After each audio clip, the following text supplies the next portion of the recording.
Hello, in this video I'm gonna show you how to enter the test mode on your NUBIA Z70 Ultra. To enter the test mode, first shut down your phone, so press and hold on the power button, then click on power off and click on it again. After your phone vibrates, you will have it shut down fully.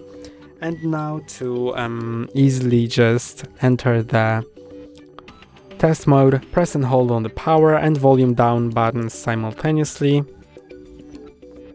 Now you can release them.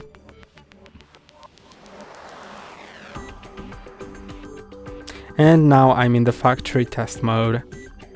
To exit it, press and hold the power key. That's all for today. Don't forget to like and subscribe. See you next time.